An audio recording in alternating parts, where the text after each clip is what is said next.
Temos aquí na mesa a Patricia Mañana Borrazás e a Santiago Vázquez, ainda que me parece que vai a falar somente Patricia, e nos vamos a falar sobre, como decimos aquí no Barbanza, o Gidoiro Areoso, que está ao lado do Pedregoso.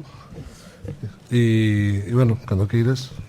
Bueno, pois eso, gracias a todos por vir e moitas gracias tamén ao comité organizador por invitarnos a presentar os resultados da intervención do que fixemos entre o 2016 e o 2017 nun illote tan propio daqui como é os Gidoiros, nos concreto que actuamos no Areoso, como vamos a ver agora. Eu son Patricia Mañana, que fun a directora da intervención. Tamén fixemos esta presentación con María José Bóveda, que foi a axudante de dirección, e Santiago Vázquez Collazo, que é o responsable de Tomos e foi o que coordinou toda a execución da intervención.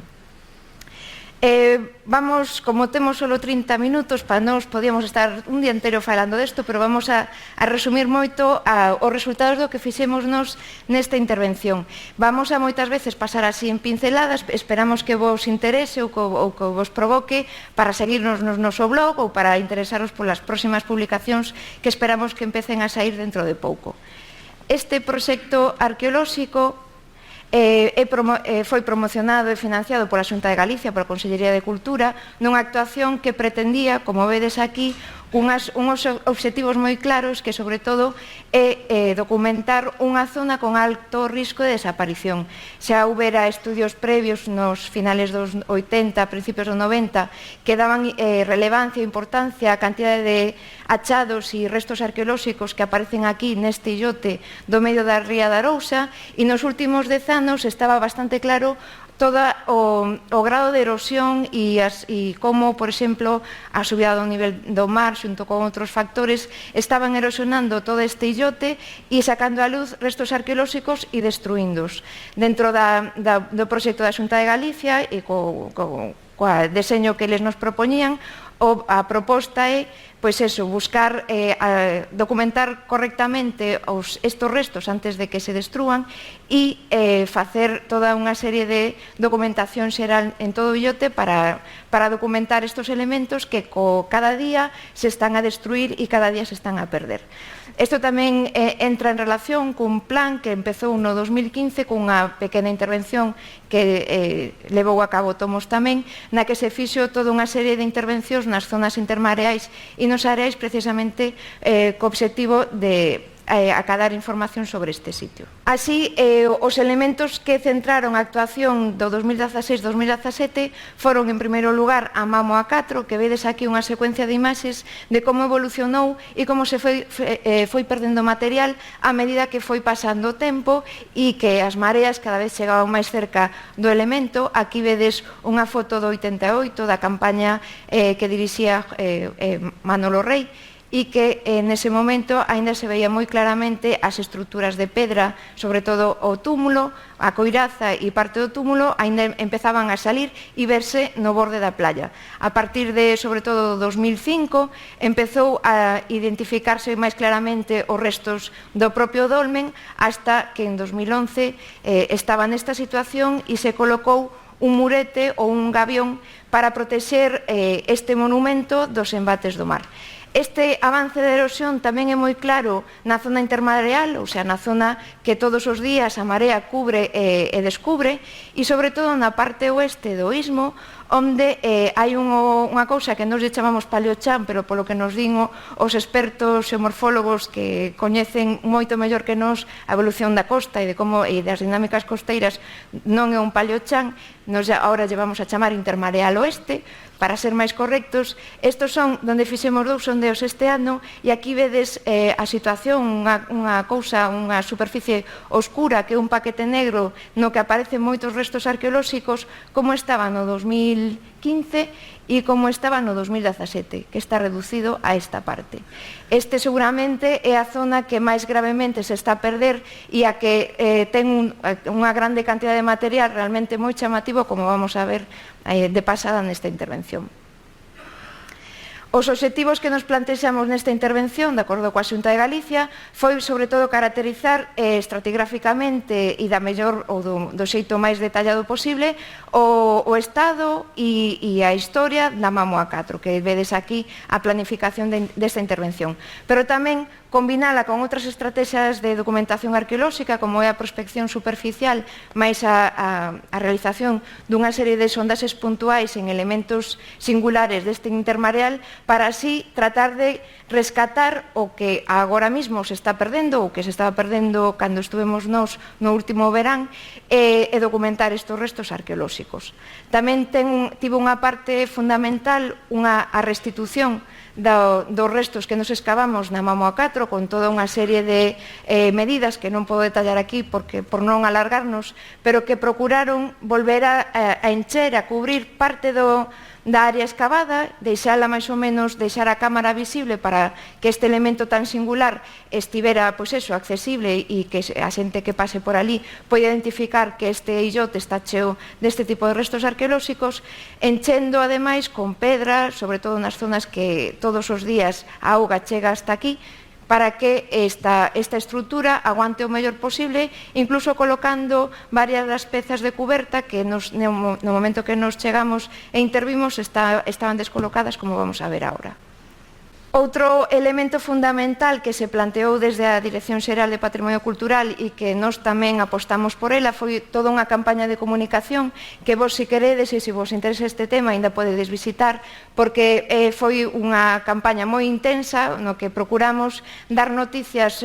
elaboradas por nós, alimentando todos os días as redes sociais con contidos, con videoresumos e con posts máis específicos nos que íbamos contando o avance da intervención. Isto complementouse tamén con toda unha serie de charlas ou de presentacións no sitio, no que chegaron a pasar e nos explicarlle o xacemento máis ou menos unhas 800 persoas durante os 2 meses no que estuvimos, e que realmente nos deu a nos conta da relevancia e importancia que estaba chegando, porque nos íbamos todos os días ao illote e volvíamos e, bueno, estábamos como un pouquiño illados, pero gracias a toda a xente que pasou por aí, paraba e nos preguntaba, nos dimos conta de que realmente a nosa actuación e o que nos estábamos contando a través das redes estaba tendo impacto, e incluso había xente que chegaba sorprendida, pero moita que viña a propósito a vernos.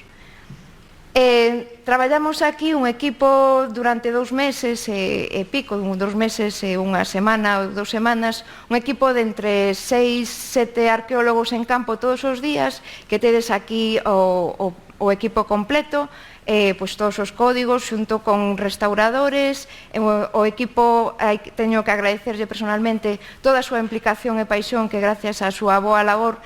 todo bo que saliu gracias a eles, e isto está complementado por unha grande xeira de colaboradores que sin eles tamén isto non chegaría a ter tanta repercusión ou tanto fondeza como lle puidemos sacarnos na intervención. Empezando polo estudio palimental de Ramón Blanco Chau e equipo da Universidade de Santiago, identificación de restos de fauna de Carlos Fernández de León, da Universidade de León, identificación de restos óseos de Olaya López da Universidade de Santiago, identificación de arte megalítica por Fernando Carreira, a caracterización das rochas por Teresa Rivas, datación de OSL financiada por Elías López Romero, os estudios dos materiais metálicos por Bea Comendador, estudios dos cerámicos por Pilar Prieto e seus equipos, estudios dos materiais líticos por Carlos Rodríguez Rellán e Ramón Fábregas, e ademais o estudio da arqueoastronomía por César González do INCIPIT. Todos eles están aínda traballando con parte deste material e incluso como parte de traballos de investigación de estudiantes da Universidade de Santiago. Polo tanto, o que vos presentamos agora é un primeiro paso, uns primeiros resultados que esperamos que os traballos que están facendo eles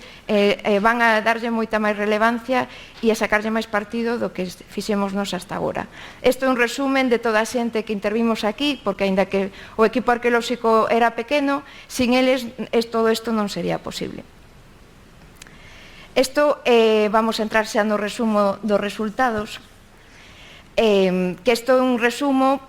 pois eso, desde a zona máis ou menos sureste da Mamo, un pouquiño en riba das dunas, de como foi evolucionando a nosa excavación e como fomos avanzando tamén no coñecemento do sitio. Vamos a ir agora explicando desde o máis reciente, do último que pasou ali, cara ao máis antigo.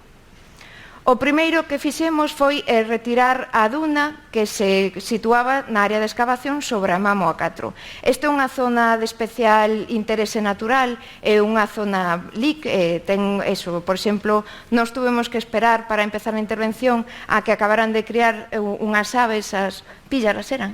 Gavitas, as gavitas que xusto anidaron aí ao lado da Mamo A4, entonces é unha zona especialmente vulnerable ambientalmente, non só a nivel patrimonial, e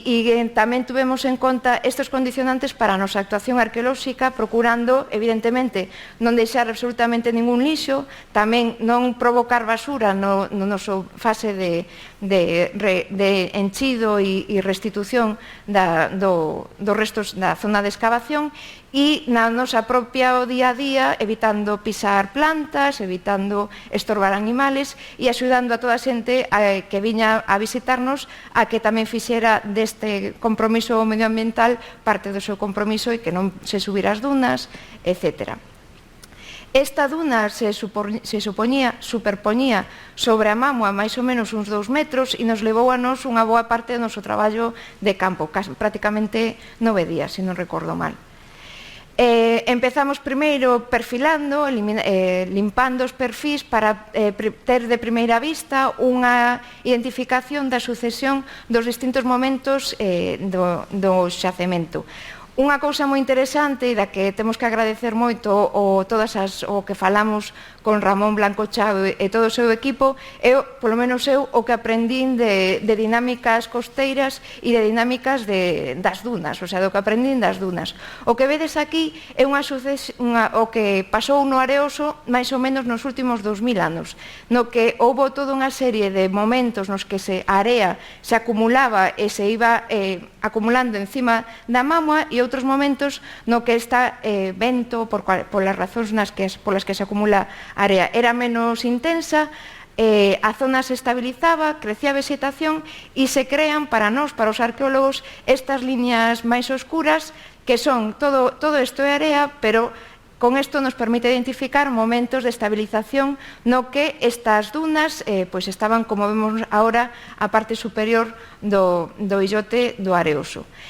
Isto nos axuda tamén a identificar o que pasou no Areoso nos últimos 2000 anos e vemos que houve toda unha serie de sucesións de eventos de formación de duna, estabilización e dafización, pero tamén de rupturas que truncaban pois por todos os lados estas dunas. Sobre todo, había truncamentos cara á zona litoral, que é hacia onde estamos mirando nós, hacia esta zona de aquí, e tamén cara a esta zona de aquí. Cando nos chegamos ao illote, todo este frente de litoral, salvo na zona que estaba protexida polo gavión da Mamo A4, estaba como varios metros para atrás do que estaba aquí na Mamo. O sea, toda esta, máis ou menos, todo este recorrido desde a playa hasta a parte superior da duna, no resto desta playa estaba xa erosionado polas dinámicas que ten actualmente o illote. E gracias a esta gavión, pois se conservou bastante ben, pero perdimos xa nos últimos 10 anos todo este lateral que truncou toda esta evolución das dunas. Aquí vedes tamén os restos da coiraza que se veían xa desde fai moitos anos desta Mamo número 4. O que vedes aquí agora é un momento tamén de duna, a superficie é pura area, pero ten unha coloración distinta. E ademais, neste momento xusto empezaron a pasar cousas realmente interesantes para nós. Entre eles é que, mentras que na parte superior o único material arqueolóxico que aparecía era lixo, eran plásticos, sobre todo dos anos 80 para aquí, o cal nos di que tipo de humanos somos nós e como nos clasificarán no futuro, moi claramente. En cambio, neste nivel que destaca porque é superplano, que é unha cousa moi interesante que están a analizar o equipo de xeografía da Universidade de Santiago, empezaron a aparecer restos arqueolóxicos singulares. Vedes que asoma xa algunha pedra que esperábamos polos perfiles que houbera debaixo. Aquí vedes unhas cousiñas blancas que son cunchas que tamén se ven pola erosión do mar, e un elemento especialmente singular que apareceu xusto a esta altura, por aquí máis ou menos, foi este prendedor, unha fíbula que está escrita claramente da Idade do Ferro. Estamos no Areoso, a bibliografía e os restos arqueolóxicos que temos atopados tanto nas intervencións dos 90 como nas que fixemos nos últimos anos, pois o material era como moito da Idade do Bronce, neolítico, coas mámoas como elemento máis singular. E a verdade que non nos esperábamos atopar aquí un xacemento ou unha ocupación deste territorio, deste illote, na Idade de Ferro. Isto é unha proba bastante clara e ademais ven acompañada con restos de cerámica, fragmentos de cacharros con decoración típica tamén desta época. Cando baixando este paquete de duna que en principio parece que se acabou de formar na Idade de Ferro, empezamos a tapar tamén ou empezaron a emerxer varias estructuras en pedra que por ahora tamén estamos aínda discutindo, analizando e quizás propoñendo algún tipo de funcionalidade, porque por ahora nos non o temos claro. Ao principio veíanse así na parte sureste do corredor, da entrada da cámara, pois unha acumulación de pedras, pero así que fomos retirando esta area oscura, empezou a cambiar as tonalidades de area e a identificarse toda unha serie de muretes que non teñen de alto máis de 1 metro, a pedra seca, ou sea, sin ningún tipo de morteiro, como se foran valados, que están, colocados nesta banda e que continúan, ademais, debaixo das dunas, o sea, que aquí a historia aínda continúa. Tamén se identifican outros elementos singulares. Bueno, aquí están en planta. Esta é a primeira alineación de pedras que continúa cara máis ou menos cara ao oeste, e esta que vai máis ou menos cara ao sureste, esta que remata aquí. Tamén estaba bastante claro que había un arco de pedras que teñen un tamaño distinto, sobre todo estas de aquí, que estaban a rodear outro elemento singular que aparecía ou que apareceu debaixo das dunas e que xa contábamos con el polos análisis do perfil, como é un gran cuncheiro que se despliega ou empezaba a desplegarse por toda a marxen suroeste da Mamo, o sea, sureste, perdón. Por toda a marxe sureste da Mamo, desde que se conserva esta parte de aquí que vedes está rota pola acción do mar, esta parte é a coiraza conservada, estaba erosionada hasta aquí, por aquí é probable que o seguira o cuncheiro, pero estaba conservado en toda esta extensión e, como veremos máis adiante, chegaba hasta aquí, rodeando a zona da entrada da Mamo. Tamén é importante que esta imaxe que tedes aquí é para mostrar que unha dos elementos singulares do monumento megalítico, como é a peza de cuberta, estaba, cando chegamos nós, vencida cara adentro. O sea, en algún momento, por algunha razón que aínda estamos discutindo tamén entre nós, esta peza que tería que estar colocada encima das pedras os chantos da Mámoa da cámara, da Mámoa 4, pois venceu e caeu para dentro. E nós, para seguir traballando, tuvemos que quitala chegados a este momento. Sí que identificamos que estaba apoiada, ou sea, que a terra que tiña xusto en baixo era toda esta terra que estamos neste momento retirando, que é moi areosa. Moi areosa, é unha duna, pero que ten moito componente vegetal, por iso ten este color tan escuro. Outros elementos singulares que apareceron nesta superficie areosa encima do cuncheiro son algunhas estruturas que ademais dos muretes, pois tamén estamos en discusión e buscando paralelos a ver se atopamos que pode ser. A máis extraña pode ser esta pedra, que é unha pedra máis ou menos redondeada con burato no centro e que ten pedriñas así ao redor, pois eso, marcando ou rodeando esta pedra. E aquí, pois, coas dudas nos quedamos. Hai así algún paralelo que María José Bóveda atopou na zona centro peninsular, que podría ser pois non o temos nada claro, ainda estamos discutindo, así que se queredes e se vos animades a propoñer cousas, nos encantados. Tamén aparecían outras cousas moi singulares, como son acumulacións de fragmentos cerámicos. Asociado a este paquete moi areoso, tan oscuro, se veía que, pois eso, por algunha razón, había cacharros fragmentados prácticamente no sitio, no que aparecía casi todo o cacharro. Non aparecen os cacharros enteiros, pero prácticamente, como este que vedes aquí, que está fragmentado ao redor destas pedras que pechan a zona de acceso á cámara. Aquí vedes a pedra de cuberta que está desplazada tal como apareceu, só lle quitamos a area das dunas que tiña en riba e como se apoia sobre esta terra oscura pero que é areosa. Aquí vedes o momento un poquinho máis avanzado da excavación, cos muros pois que probablemente relacionamos con este momento posterior á Idade do Bronce ou quizáis dese momento, e como está empezando a definirse o cuncheiro, que é outro elemento relevante deste xacemento. O sea que debaixo de todas estas areas das dunas pois empezamos a documentar moi claramente este cuncheiro, que se apoia directamente sobre a coiraza, o elemento propio e estructural da construción megalítica da tumba do Neolítico, e está directamente apoiado sobre ela, e non atopamos en ningún sitio dos que excavamos completamente o cuncheiro, non había indicios de ningún tipo de horizonte vegetal, horizonte A, entre o cuncheiro e as pedras da propia coiraza. Tamén apareceron asociados ao cuncheiro, pero xusto na superficie deles, ou incluso nunha zona como esta, que pode ser unha alteración posterior ao cuncheiro, elementos moi singulares como o que vedes aquí é un fragmento dun puñal de bronce xunto cun punzón de oso que apareceron aí xuntiñas ao lado destas pedras, que son estas de aquí, que delimitan xusto en frente á entrada da cámara megalítica. Non me fai caso.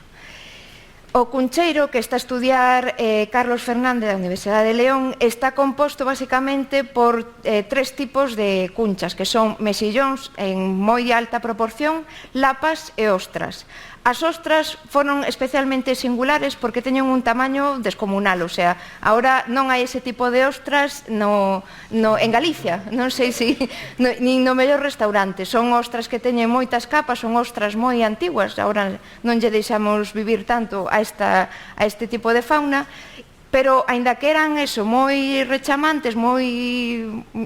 visualmente impactantes, non é a especie máis dominante, o cal a nos chamou moito a atención porque precisamente son especies de rocha, o mesillón, as lapas hai que arrancalas das rochas e nos estamos no areoso.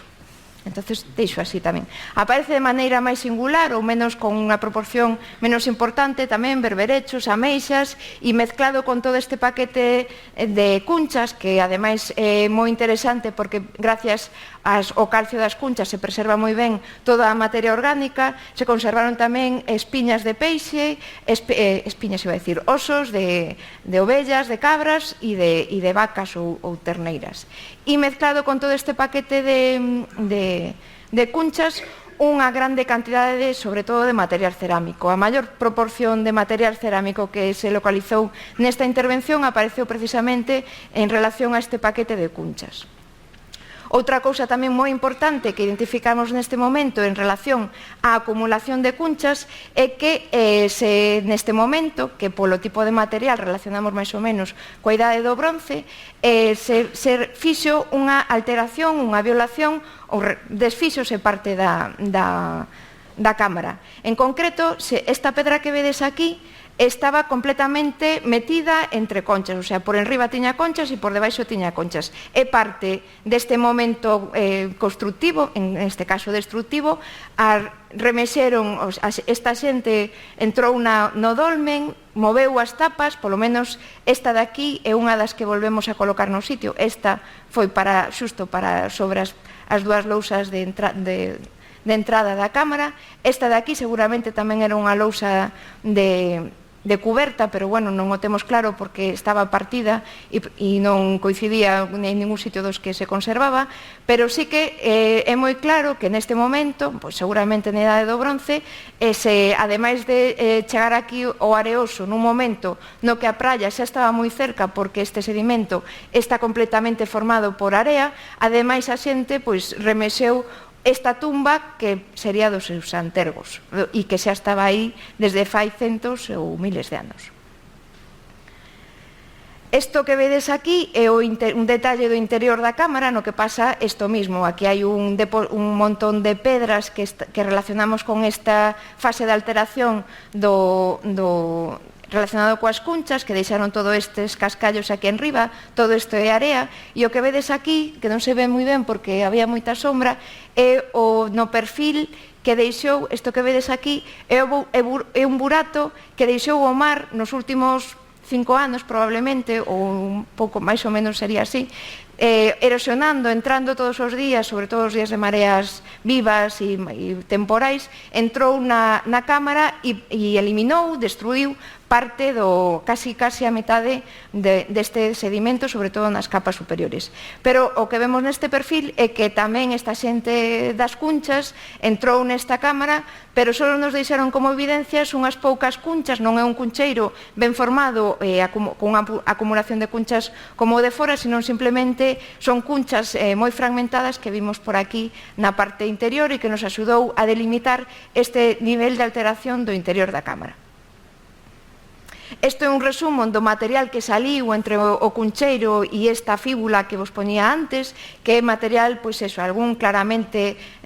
do bronce, como son estes fragmentos campaniformes, este largo bordo, a ver se o digo ben, os materiais metálicos en bronce, que tamén son moi singulares e que os estudiou xa Bea Comendador e o seu equipo, e algún material que tamén pode ser incluso máis antigo, que pode ser un resultado de que eso, remexeron o interior ou algunha zona do monumento megalítico e quedou como parte da basura deste momento de alteración, xunto con pezas como estas que son pequenos yunques, bigornas, nos que teñen unha especie de rebaixe e que polo estudio que están a facer agora Carlos Rellán e Ramón Fábregas, pois eso é un elemento que aparece habitualmente noutros sitios neolíticos, destaca en cambio no Areoso, destaca no Eles, que non aparece casi nada de industria lítica tallada, pero eso xa vai a ser outra historia. Debaixo do cuncheiro o que vimos foi toda a estructura da coiraza e da cámara que estaba bastante ben conservada dentro do que cabe. A coiraza cubre completamente todo o túmulo en un radio máis ou menos, se non recordo mal, de 5 metros, agora xa non me lembro moi ben, e chega e cubre e tapa perfectamente como 3/4 de altura da cámara. Isto que vedes aquí aínda son as pedras de desmontar as lousas de cuberta da cámara, e isto é o entullo que tiña esta zona de entrada cara ao interior da cámara. O elemento máis singular que apareceu en relación a este momento deste entullo e do uso do monumento son toda unha serie de doas, de pequenas contas como esta, que é unha sola que atopamos tipo oliva, e estas pequeniñas de aquí que son como lentejuelas, pequenos doas tipo disco, feitas en xisto, das que apareceron unhas 460 por aí, se non recordo mal. Son moi pequenas e realmente é un resultado bastante espectacular deste monumento. No interior da cámara identificamos baixo este entullo de pedras un momento de uso no que destaca sobre todo o achado de un cacharro que, se vos fixades aquí ao lado desta regla, vese aquí como unha C invertida, pois é o borde deste cacharro que estaba empezando a aparecer neste depósito. Este cacharro, polo seu estado e pola súa posición, supoñemos que estaba in situ, o sea que nos chegamos aí despois de uns 6.000 anos, chegamos aquí e atopamos o cacharro tal como o deixou a señora, vou a decir, ali, xunto cunha pequena esferiña, máis uns machados que acompañan e fan un conxunto moi bonito, un axuar, un enxoval típico destes monumentos megalíticos. Outro elemento singular que apareceu no interior da cámara é todo un conxunto de machados en pedra, de machados que son máis ou menos, apareceron en toda a intervención como uns 20 e casi todos apareceron no interior da cámara nunha posición moi parecida a esta, moi pegadas todas ao borde, as lousas da cámara, incluso ás veces clavadas entre os calzos. Outro elemento singular que atopamos neste monumento e que é realmente excepcional é o indicio, que nos identificamos como indicios de posibles restos óseos, sobre todo pegados á lousa de cabeceira que é esta de aquí. O que fixemos, como o seu estado era tan penoso, deplorable e frágil, estaban casi feitos polvo, eran puro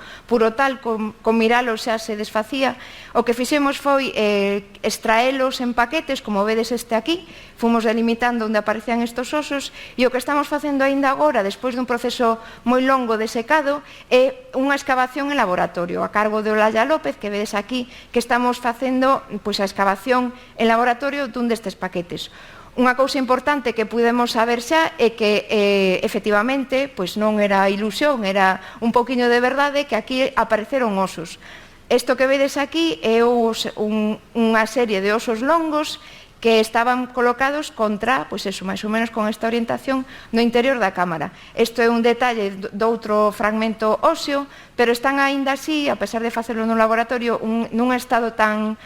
pésimo que non é posible recoñecer se son humanos ou de animais.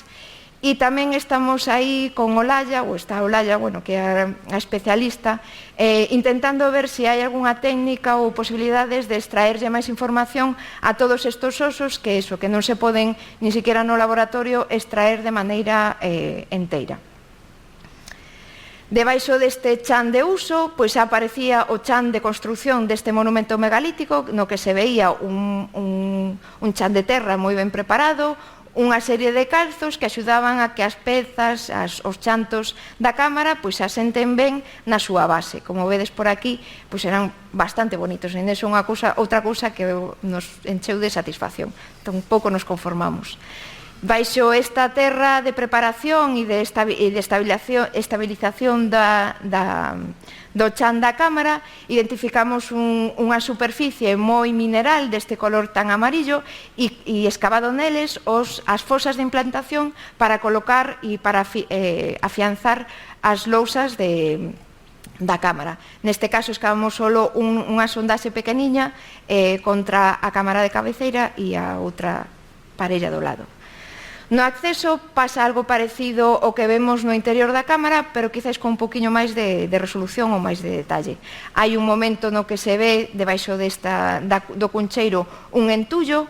que cando retiramos este entullo aparece un chan de uso equiparable ao que apareceu dentro co cacharro. E despois, retirando este material, tamén é singular ou bastante rechamante que pudemos identificar unha especie de pequeno entullo ou anel, quizáis, que é probable que incluso continúe debaixo da coiraza que vemos actualmente. Esta está a unha cota inferior, toca ou choca con estas pedras da coiraza que están como un poquinho máis elevadas e é probable incluso que continúe debaixo, pero iso non o pudemos seguir intervindo porque xa se remataba a intervención. O que vedes aquí é un momento xa que relacionamos no interior coa fase de construción do monumento, estamos casi chegando a él, e como o que vedes aquí disperso con as marcas en laranxa ou algo así, é a ubicación das doas tipo disco que apareceron sobre todo en esta superficie. E isto é unha dispersión dos materiais arqueolóxicos, o que vedes todo por aquí son prácticamente todo doas. E un exemplo do tipo de industria lítica. Debaixo desta superficie, aquí vedes o chan de construcción relacionado coa construcción do monumento e como se implanta sobre unha serie de horizontes xa naturais, xabres e restos de desfacerse o xabre. Esta foto é para traervos unha imaxe do elemento máis singular, eu creo que un dos máis bonitos e rechamantes desta intervención, como foi a coiraza. A coiraza estaba moi ben conservada, salvo nas zonas que o mar entrou e a desfixo, que son en esta banda de aquí, todo isto de aquí e toda esta banda que está perdida e comida, polo mar. É unha coiraza moi ben feita e que incluso en algunha zona podemos identificar como fiadas e formas de construcción que nos fan pensar que esta coiraza polo menos foi feita por fases. Non sabemos se en fases moi alonxadas no tempo ou non. O que vedes aquí é unha gavia que fixemos para identificar como foi construído este túmulo rematado pola coiraza. Identificamos, por exemplo, que no borde exterior había unha liña de pedras que se unía máis ou menos con este anel que tapa a entrada do sureste da cámara, máis ou menos con esta orientación, e baixo ela a masa tumular, que é unha terra bastante limpa, como vedes aquí, con toda unha serie de pedras que fan esta palabra sempre me que fan o contraforte exterior da cámara. Esta pedra grande que vedes aquí está precisamente tapando o espacio entre dúas lousas, dous chantos da cámara, pechando os espacios que pode haber entre elas, e isto que vedes aquí sería o equivalente, pero polo exterior, os calzos do interior, que están á mesma altura. Isto sería a masa tumular. Isto xa o identificamos con un nivel de construcción de toda esta estructura, e embaixo dela xa unha sucesión de horizontes naturais. A cámara, por ir rematando, está composta de maneira bastante sorpresiva tamén para nós por 10 chantos en total. Esta é a lousa de cabeceira, estas dúas pezas son as dúas lousas da entrada, e despois sumarían 8 pedras en total na cámara, que o normal son 7, 3 na parte sur e 4 na parte norte. Vedes aquí tamén a lousa de cuberta que quitamos para poder excavar dentro, máis esta outra lousa que sería tamén a cuberta que despois colocamos aquí. Esta é esa terceira pedra que supoñemos que sería parte da estrutura megalítica, pero aínda non temos claro de onde. Outro elemento moi importante, que é tamén moi típico deste tipo de monumentos megalíticos, é que hai toda unha serie de afloramentos graníticos do entorno que, cando fixeron esta mámoa, estaban á vista e que creemos que escolleron a posición precisamente por toda esta serie de afloramentos. Por exemplo, hai un grande aquí fora, a coiraza apóllase aquí noutro, aquí hai outro que ten este sentido, aquí hai outro que saliu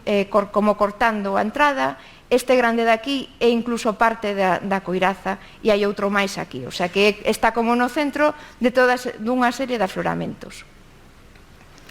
Tamén é singular estas pedras que son como picudas, cando a maior parte das lousas da cámara son rectangulares, hai dúas delas que son picudas e que son un poquinho máis altas, que forman parte da cámara, e esta que vedes aquí son os chantos do corredor.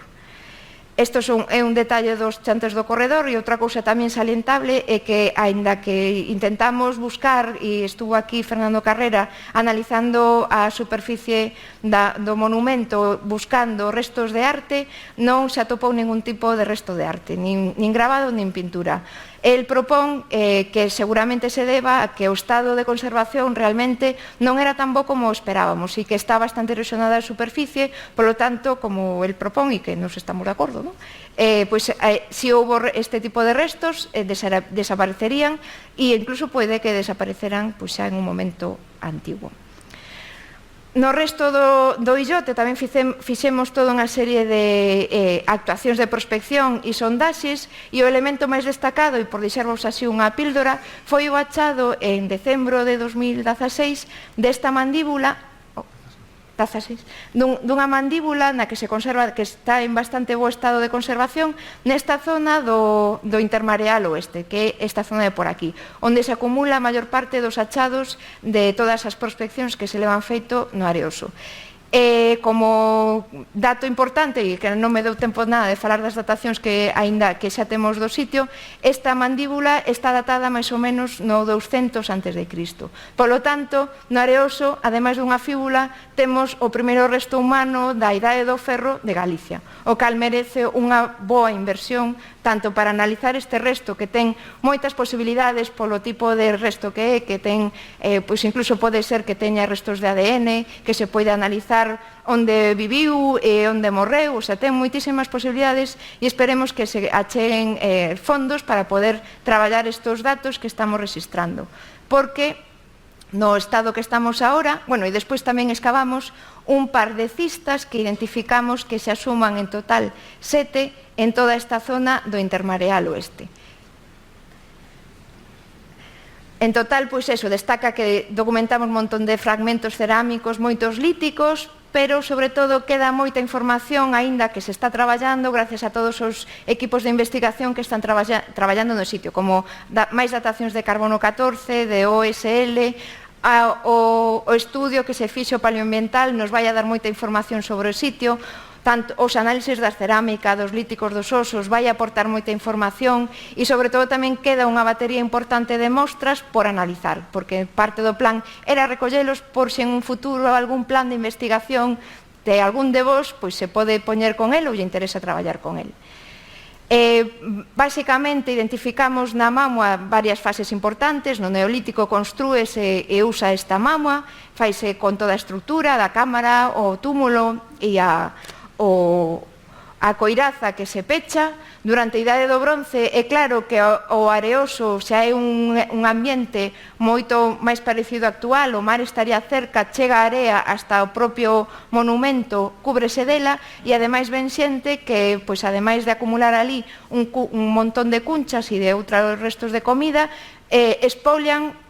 ou polo menos alteran os restos do monumento megalítico. Durante a Idade do Ferro algo pasou ali, que ainda estamos tamén para saber que significa todos estes restos, porque, bueno, xa temos varios indicios de que hai algún tipo de uso deste illote, que xa sería unha illote, e nos últimos 2000 anos este proceso continuaría con unha fase de abandono, unha menor presión, e con unha fase de formación de dunas que tamén é moi interesante, que é un poquinho tamén a historia que extraemos da Mámoa 4, é un poquinho o que lle pasa tamén ao todo o illote.